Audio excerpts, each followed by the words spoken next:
اس معاشرے کے stack holders نے کبھی بھی اس حلقے کے مسائل کے اوپر کوئی تحریک چلائی ہو. اس حلقے کی یوتھ کو آگے لانے کے لیے ان لوگوں کے مسائل کو سامنے رکھ کے کوئی بات کی گئی ہو. یادگار کو سجانے کے لیے حلقہ 2 کے لوگوں کو استعمال کیا جاتا ہے. تحریکوں کو کامیاب کرنے کے لیے حلقہ 2 کے لوگوں کو استعمال کیا جاتا ہے. سڑکیں بلاک کرنے کے لیے حلقہ 2 کو استعمال کیا جاتا ہے. لیکن کبھی بھی اس حلقہ 2 کے کیا مسائل ہے, ہمارے لوگوں کے معیار زندگی کہاں پر ہے, لوگوں کے ایشوز کیا ہے, ہم نے آگے کیسے بڑھنا ہے. ہمارے وسائل تو موجود ہیں, بے شمار وسائل ہے. ان وسائل سے فائدہ اٹھانے کی کبھی بھی ان کو وہ چیز شعور نہیں دیا گیا. ان کو جو سوچ دی گئی پچھلے 30-40 سالوں سے کہ ان کو گریڈ 1 کی جاب کے پیچھے لگا دیا گیا, سرکاری جاب کے پیچھے لگا دیا گیا. تو میری یہ خواہش رہی کہ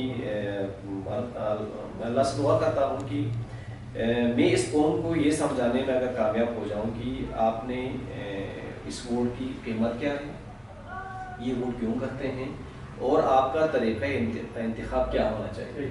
میری کوشش ہے کہ میرے حلقے کے لوگ اپنے مسائل کے لیے ووٹ کریں, یہ تعلیم کے لیے ووٹ کریں, یہ صحت کے لیے ووٹ کریں, بھلے جس کو بھی ووٹ کریں. لیکن ان کا چونکہ یہ تاریخ رہی ہے حلقہ 2 کی کہ یہاں ہمیشہ ایک مذہبی جماعتوں کو سپورٹ کرتا چلے آ رہے ہیں. مذہبی ہونا اچھی چیز ہے, لیکن میں سمجھتا ہوں کہ ہمیں مذہبی کب ہونا چاہیے. ہمیں مذہبی اپنے معاملات میں ہونا چاہیے, ہمارے لین دین میں ہونا چاہیے, معاشرے کے سسٹم میں ہمیں مذہبی ہونا چاہیے. لیکن بدقسمتی سمجھیں کہ جب بھی اس حلقہ 2 میں الیکشن ہوئے تو ہم مذہبی ہوئے. اس کا نتیجہ یہ ہوا کہ ہمارے مسائل پیچھے رہ گئے اور ہمیں ایک جذباتی قوم بنا کر آگے پیش کیا گیا. تو میری خواہش ہے کہ اس چیز کو, یہ ایک سسٹم ہے, اس کو چھوڑ کے ہمیں اپنے مسائل پہ دیکھنے کی ضرورت ہے. میری خواہش ہے کہ میرے حلقے کے 2 کے لوگ اپنے مسائل کو سوچیں کہ ہمارے مسائل کیا ہے اور کس طرح ہم ان کو ٹھیک کر سکتے ہیں. سر ماشاءاللہ آپ کی سوچ بھی اچھی ہے اور ماشاءاللہ آپ اچھے پڑھے لکھے کی شخصیت ہے, لیکن پھر بھی لاسٹ ٹائم لوگوں نے آپ کو مینڈیٹ نہیں دیا. تو آپ کیا سمجھتے ہیں اس کے پیچھے کیا وجوہات ہے, کیا آپ کا جو آپ جو باتیں کرنا چاہتے تھے کیا وہ ڈیلیور نہیں ہو سکے, یا کچھ اور معاملات ہیں جس کی وجہ سے آپ اپنی شکست گئی؟ یقیناً 2015 کے الیکشن ہمارے لیے ایک طرح کا ہمارے لیے ٹیسٹ میچ تھا. چونکہ 2015 کے الیکشن میں ہماری تحریک ٹھیک نہیں تھی. پاکستان تحریک انصاف کی جماعت, ہم پہلی بار ایک سیاسی جماعت کو ہم پبلک میں لے کے جا رہے تھے. تو میری جو ٹیم میں اور میرے اندر شاید بہت ساری کمزوریاں تھیں, خامیاں تھیں, تو ہم اچھی تحریک کے ساتھ پبلک میں نہیں جا سکے. اور خان صاحب کا یا اس جماعت کا پیغام ہم شاید عوام تک ٹھیک سے نہیں پہنچا سکے. ایک وجہ تو ہم اپنی غلطی مان لیں گے. دوسرا جو ہے کہ پبلک میں جو MWM وہ چونکہ نئی ہماری جماعت یہاں پہ آئے تھے, انہوں نے کچھ وہ کی جس طرح کا گندم جو ٹیکس گندم ایشو پہ جو سبسڈی کا مسئلہ تھا اس پہ 12 دن کا دھرنا دیا تھا, وہ تمام جماعتوں نے مشترکہ طور پر دیا تھا. لیکن MWM نے ایک انہوں نے, میں سمجھوں گا کہ یہ ہمارے ساتھ انہوں نے یہ اس کو یہ وعدہ ہوا تھا اس میٹنگ میں کہ بعد میں کوئی بھی جماعت اس کو ایز اے کریڈٹ نہیں لیں گے, لیکن MWM نے اس کو ایز اے کریڈٹ لے لیا, کہا کہ ہم نے گندم سبسڈی کا کیا ہے. تو یہ جماعت پہلی بار یہاں ہمارے GB کے الیکشن میں حصہ لے رہے تھے. اس میں کچھ علماء بھی سامنے آ گئے, عوام کو مذہبی ایک, چونکہ الحمدللہ میرے حلقے میں لوگ علماء پرست ہیں, علماء کو پسند کرتے ہیں, تو میں سمجھتا ہوں اس چیز سے فائدہ اٹھایا گیا. ٹھیک, اس کا نتیجہ کیا ہوا آپ ہم سب کے سامنے. بالکل سر, لاسٹ الیکشن میں آپ نے PTI کو انٹروڈیوس کیا یہاں پر حلقہ نمبر 2 میں, لیکن اس سال بہت زیادہ کینڈیڈیٹ, جتنے بھی کینڈیڈیٹس حلقہ نمبر 2 میں ہیں, سارے PTI ٹکٹس کے پیچھے جہاں تک ہمیں پتہ ہے. تو آپ کو کیا لگتا ہے پارٹی ٹکٹ کس کو ملے گی؟ کیا آپ کی خدمات کی آپ کو ہی ملے گی, یا الیکٹیبلس کو دیکھ کر کسی اور کو ملے گی؟ سر دیکھیں, آپ کے ٹکٹ کا جو سوال ہے, میں یہی عرض کروں گا کہ ایک ایسا ہمارے یہاں روایت بنی ہے کہ جو بھی حکمران جماعت آتے ہیں لوگ کو جو درجوں کو جماعت میں چھلانگ لاتے ہیں. یہ چونکہ ہمارے یہاں ابھی سیاسی میجورٹی کی کمی ہے, یہ چیزیں آنے والے 10-15 سال میں شاید 20 سال میں شاید ختم تو نہ ہو, لیکن کم ضرور ہو جائے گا. تو جو ہی وفاق میں پاکستان تحریک انصاف کی حکومت آنے کے بعد لوگوں کا ایک سلسلہ بنا, اور ابھی لوگ جو دوسرے جماعتوں میں تھے اس جماعت میں آ کر ان کی خواہش ہے کہ وہ پاکستان تحریک انصاف کا ٹکٹ لے لیں. پاکستان تحریک انصاف ایک جمہوری جماعت ہے, اس کے دروازے کھلے ہیں, لوگوں کو آنا چاہیے, لوگ آئیں گے. اب ٹکٹ کس کو ملنا چاہیے یہ فیصلہ میں سمجھتا ہوں کہ میری جماعت، میرے جو قائدین ہیں، میرے ذمہ داران ہیں اس جماعت کی، یہ پبلک کے اوپینین کو مد نظر رکھیں۔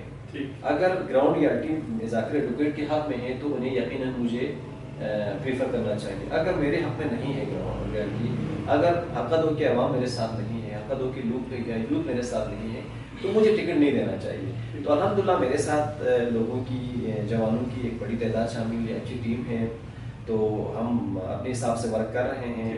تو انشاءاللہ ہمیں امید ہے کہ ٹکٹ مجھے ہی ملے گا، اس پہ میں بڑا امید ہوں اس پہ۔ سر آپ کی خدمات بھی ہے پارٹی کے لیے، ساتھ میں آپ پر امید ہے کہ یوتھ آپ کے ساتھ کھڑی ہے، لیکن خدا نخواستہ آپ کو ٹکٹ نہ ملے، پھر آپ کا کیا رسپانس ہوگا؟ دیکھیں میں تو ایک جماعت کا کارکن ہوں، ایک اللہ سا کارکن ہوں۔ میں ایک چیز دیکھنے جا رہا ہوں کہ حلقہ دو میں پہلی بار حلقہ دو کے عوام، حلقہ دو کی یوتھ ایک سسٹم کو، شاید ایک اسٹیٹس کو چینج کرنے جا رہے ہیں۔ تو میرے ساتھ اگر لوگوں کی یا جوانوں کی اگر ایک تعداد ہے تو وہ اسی لیے ہے کہ وہ چینج چاہتے ہیں۔ میں میری جماعت سے، میرے قائدین سے یہ گزارش کروں گا کہ وہ کم سے کم ہمارے جوانوں کو ایک موقع دیں۔ اگر وہ نہیں دیتے ہیں، اگر گراؤنڈ ریالٹی کو بالاتاب رکھ کے، اگر حالات میرے حق میں ہونے کے باوجود مجھے نظر انداز کر کے اگر کوئی فیصلہ ایسا ہم پہ مسلط کرنے کی کوشش کی گئی تو یقیناً اس کا نقصان پارٹی کو ہوگا، اس کا نقصان ہمارے اس ایریا میں ہوگا اور جماعت کو ہوگا، اور الیکشن کے لیے مشکلات پیدا ہو سکتے ہیں۔ میں ہمیشہ ہمارے سینئر سے یہی ریکویسٹ کرتا ہوں کہ آپ مجھے کوئی ایکسٹرا فیور نہ دے دیں، لیکن آپ گراؤنڈ ریالٹی دیکھیں۔ اگر ہم نے ورک کیے ہیں، اگر لوگ چاہتے ہیں کہ ٹکٹ مجھے ملے، تو کم سے کم مجھے نظر انداز نہیں کرنا چاہیے۔ باقی مجھے امید ہے کہ ہمارے پارٹی قائدین اچھا فیصلہ کریں گے۔ اگر وہ ایسا کوئی غلط فیصلہ کیا گیا تو یقیناً اس کا اثر ہمارا الیکشن پہ پڑ سکتا ہے۔ سر خدا کرے آپ کو ٹکٹ ملے آپ کی خدمات کی بس ٹکٹ ملنے کی صورت میں، اور اللہ کرے آپ کو فتح بھی حاصل ہو، الیکشن میں کامیابی حاصل ہو۔ کامیابی حاصل ہونے کے بعد آپ کی ترجیحات کس ڈپارٹمنٹ پر زیادہ ہوگی؟ ہیلتھ ایشوز ہے، ایجوکیشن کے ایشوز ہے، انفراسٹرکچر کے ایشوز ہے، تو آپ کی زیادہ ترجیحات کس ڈپارٹمنٹ پر زیادہ ہوگی؟ خان صاحب بڑا اہم سوال ہے۔ میں پہلے ہی آپ کو عرض کر رہا تھا کہ حلقہ دو کے مسائل کیا ہیں۔ حلقہ دو کے مسائل یہی ہیں کہ یہاں تعلیمی فقدان کا ہونا سب سے بڑا مسئلہ ہے۔ یہاں میں اگر کہیں یہ شکایت کروں کہ حلقہ دو میں کالج کا نہ ہونا، یونیورسٹیز کا نہ ہونا، اگر میں یہ شکایت کرنے بیٹھ جاؤں تو شاید لوگ کہیں گے کہ بھائی یہ غلط ہوں گے۔ یہاں تو بہت سارے ہمارے 70%، 80% ایسے بھی علاقے ہیں جہاں بیسک ایجوکیشن کے یونٹس میں نہیں ہے، آپ کو بچوں کے لیے پرائمری اسکول تک نہیں ہے۔ آپ مجھے بتایا جائے کہ اس صدی میں بھی اگر ہم ہمارے آنے والے نوجوان نسل کو تعلیم کی ضرورت سے دور رکھیں گے تو بحیثیت تک ہم آگے سے کیسے بڑھ سکتے ہیں؟ تو انشاءاللہ میری ٹیم اور میری جماعت کی اور میرا یہی پہلا منشور یہ ہوگی کہ ہم تعلیم پہ کام کریں۔ میں آپ کی چینل کی وساطت سے میں یہ آن ریکارڈ لانا چاہتا ہوں کہ جب اللہ کرے مجھے موقع ملے تو 5 سال کے اختتام کے اوپر کم سے کم حلقہ دو میں تعلیمی مسئلہ نہ رہے۔ میری یہ انشاءاللہ کوشش رہے گی۔ صحت کے لیے انشاءاللہ ہم کام کریں گے، چونکہ ایک ابھی تک 10 بیڈ ہاسپٹل بھی ابھی تک اپروو نہیں ہوا ہے یہاں پورا حلقہ دو میں۔ پورا جو ورک لوڈ ہے آپ کا ڈی ایچ پی اوپر ہے۔ ابھی عمران خان صاحب کا ہم شکریہ ادا کریں گے کہ انہوں نے جو 500 بیڈ ہاسپٹل، پہلے فیز میں 250 بیڈ ہاسپٹل انہوں نے یہاں پہ کیا، تو میرے خیال میں حلقہ دو میں یہ پہلا ہاسپٹل ہے جو یہاں پر بننے جا رہے ہیں، جس سے پبلک کو بڑا بہتر ریلیف مل سکتا ہے۔ اس کے علاوہ انشاءاللہ ہمیں اگر اللہ نے موقع دیا تو ہم ہیلتھ یونٹس بنائیں گے ہر جگہ، کم سے کم ان کے لیے بیسک چیزیں وہاں پر ہوں۔ دوسرا میری خواہش ہے کہ ہم ہمارے گھریلو صنعتوں کو بحال کریں۔ گھریلو صنعت آپ دیکھ رہے ہوں گے کہ ہمارے باپ دادا کے دور میں ہمارے گھریلو صنعتیں تھیں، جیسا کہ چھرا سازی، کار سازی، ٹوکریاں بنانا، یہ ہمارے اس وقت کے باپ دادا نے بڑی محنت سے یہ صنعتیں ہم تک پہنچائے تھے۔ لیکن ہم نے کیا کیا، ان صنعتوں کو ہم نے ملیامت کر کے ہم نکل پڑے گورنمنٹ جاب کے پیچھے۔ اس سے کیا ہوا، ہماری صنعتیں ختم ہو گئی۔ آج بھی ہمارے لوگوں کو، جی بی کو، بلتستان کو ان چیزوں کی ضرورت ہے۔ تو میرے منشور میں شامل ہے کہ میں ان صنعتوں کو بحال کروں، ان چیزوں کو بحال کروں۔ اور اللہ کا شکر ہے حلقہ دو میں، ایک تو جی بی میں، حلقہ دو میں بہت سارے ریسورسز ہیں۔ وہ ریسورسز آپ کے لیے ٹورزم کے حوالے سے ہیں۔ آپ دیکھ لیں گے کہ چندہ ویلی، آپ کا کشورا ویلی، آپ کے ادھر تنجوسی، بہت سارے ستوارہ ویلی، یہ بہترین آپ کے لیے ٹورزم ہبس ہے. ان پہ ہم ٹورزم کو ہم پروموٹ کر کے ہم بہترین یہاں پر معاشی انقلاب لا سکتے ہیں. آپ کے لیے انرجی کے بہترین مواقع موجود ہیں. ہم بجلی کے لیے مختلف یونٹس بنا سکتے ہیں، ایگریکلچر پہ کام ہو سکتے ہیں، بہت ساری زمینیں موجود ہیں، لوگ اس پہ کام ہو سکتے ہیں، آپ کے لائف اسٹاک پہ ہو سکتے ہیں. تو بہت سارے اللہ نے دیے ہوئے ہیں وسائل، لیکن کبھی سنجیدہ ہو کہ ان پہ کام نہیں کیا گیا. سر لاسٹ ٹائم آپ نے کہا کہ یہاں پر 500 بیڈ ہاسپٹل بننے جا رہا ہے، تو آپ کو کیا لگتا ہے اس میں زیادہ ہاتھ عمران خان صاحب کا ہے یا یہاں کا جو نمائندہ تھا کاچو امتیاز صاحب ان کا ہاتھ؟ نہیں، کاچو امتیاز صاحب یقیناً میرے قابل احترام ہیں، انہیں میں کبھی شخصیت کو تنقید کرتا ہوں. اس میں کاچو امتیاز صاحب کا کوئی واسطہ ہی نہیں تھا، چونکہ یہ عمران خان صاحب نے ان کی ٹیم کا ہی ایک فیڈرل لیول پہ دیا ہوا ایک پروجیکٹ ہے. اس پہ اس سے ہماری اسمبلی کی ایون کی وزارت کا بھی اس میں کوئی رول نہیں ہے. تو کسی کا اگر یہ میں کہوں کہ یہ میں شکر ادا کروں گا آپ کے چینل کے وساطت سے راجہ لال صاحب کا، ہمارے یہاں کے پی ٹی آئی کے جتنے بھی قائدین ہیں ان کا، اور اسپیشلی ڈاکٹر یاسمین راشدہ صاحبہ کا جو کہ اس وقت پنجاب کے ہیلتھ منسٹر ہیں، ان کی اسٹرگل شامل ہے. ٹھیک، صحیح ہے سر. سر اب یہ آپ کو ٹکٹ ملے لیکن لوگ آپ کے ایکسپیکٹیشن پہ نہ اترے اور آپ کو پھر سے شکست کا سامنا ہو، تو آپ کا آگے کا کیا رسپانس ہوگا، کیا اسٹریٹجی رہے گی آگے کے لیے؟ یقیناً ہار جیت تو آپ کا کسی بھی کھیل کا کسی بھی مقابلے کا حصہ رہتا ہے.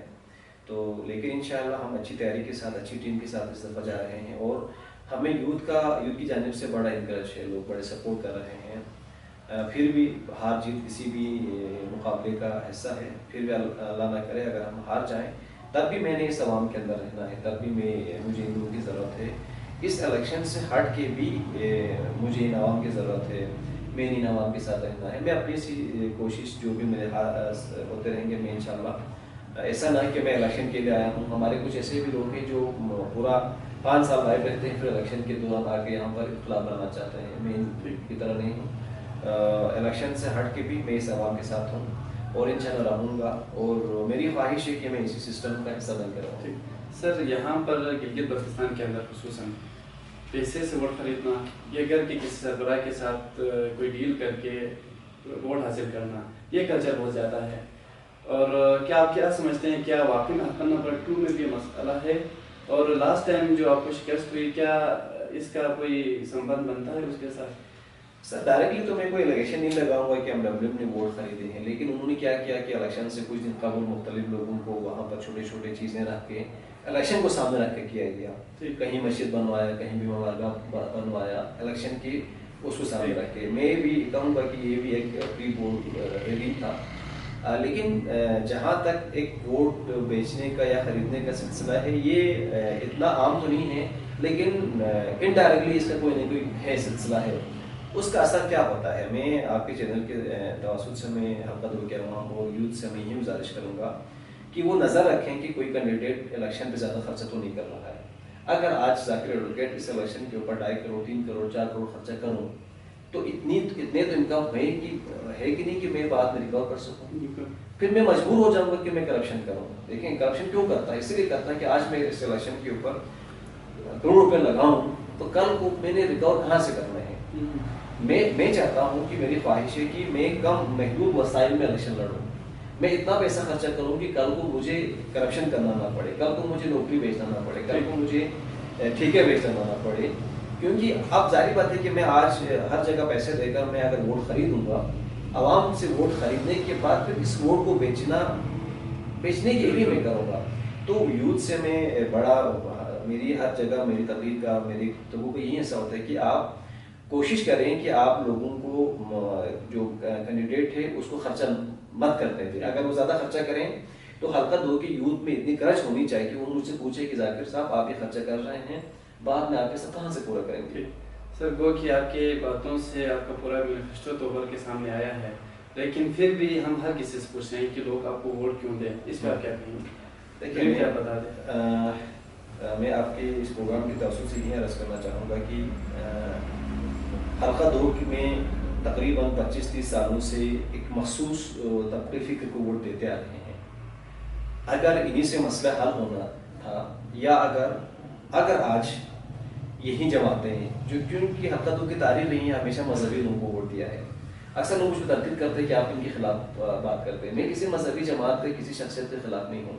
میں جو سلسلہ چلتا ہے میں اس کے خلاف ہوں. اگر ان مذہبی جماعتوں نے یا ان منتخب نمائندوں نے حرکتوں کی تعلیم کے مسائل حل کیے ہیں نا تو ہمیں ووٹ نہ دیں.